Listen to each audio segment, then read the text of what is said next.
Sahabat semua, kelemahan dalam mempertahankan pemerintahan Islam di Andalusia ini sungguh sangat menyedihkan.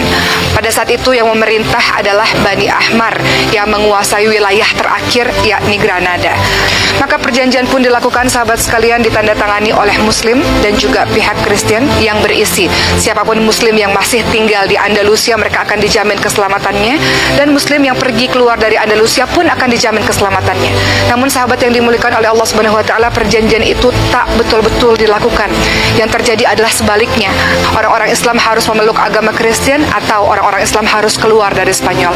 Banyak orang yang pada akhirnya harus dibunuh karena mempertahankan akidah mereka, dan kalaupun mereka keluar dari Spanyol atau Andalusia, mereka pun sebagian dari mereka akan diperangi oleh pihak musuh.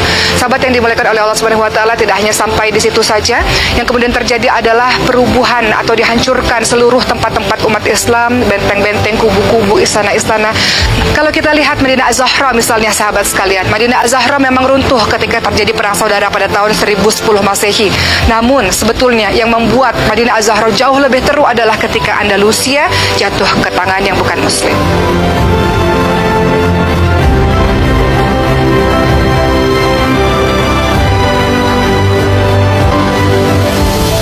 Lalu apakah yang mengakibatkan Islam lenyap di bumi Andalusia? Seorang bernama Abu Abdullah sangat tidak suka dengan keputusan sang ayah yang hendak menyerahkan tahta kepada anaknya yang lain.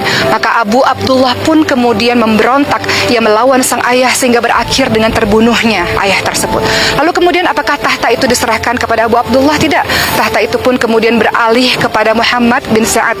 Sahabat yang dimuliakan oleh Allah Subhanahu wa taala, inilah yang membuat Abu Abdullah sangat marah dengan keadaan seperti itu, sehingga meminta bantuan kepada Raja Ferdinand dan Ratu Isabella untuk membantu Abu Abdullah.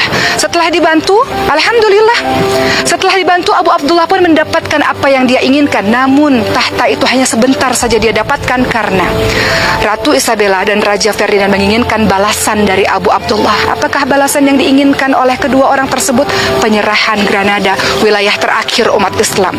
Tentu saja Abu Abdullah sangat tidak percaya dengan apa yang diinginkan oleh kedua orang tersebut. Namun inilah yang sebenarnya terjadi. Islam yang dulu pernah berjaya di tempat ini hampir 800 tahun harus lenyap, tak bersisa, dan mereka keluar semuanya dalam keadaan yang hina. Begitulah yang terjadi di Granada ini, teman-teman sekalian, sebuah kisah pilu, sehingga Istana Alhambra sekarang tinggal menjadi kenangan saja. Apa yang terjadi di Andalusia sejatinya membuat kita harus mencari tahu apa penyebabnya dan apa yang harus kita lakukan supaya hal ini tidak terjadi di masa yang akan datang. Penyebab hilangnya Islam di Andalusia adalah orang-orang Islam pada saat itu mulai jauh dari Al-Quran dan Sunnah. Oleh karena itu, sejarah yang terjadi di Andalusia membuat kita harus menjadikan Al-Quran ada di hati kita, Al-Quran ada di lisan kita, Al-Quran ada di perbuatan kita, dan Al-Quran menjadi pedoman hidup kita. Insya Allah dengan begitu kita akan berjaya lagi, gemilang lagi di kemudian hari.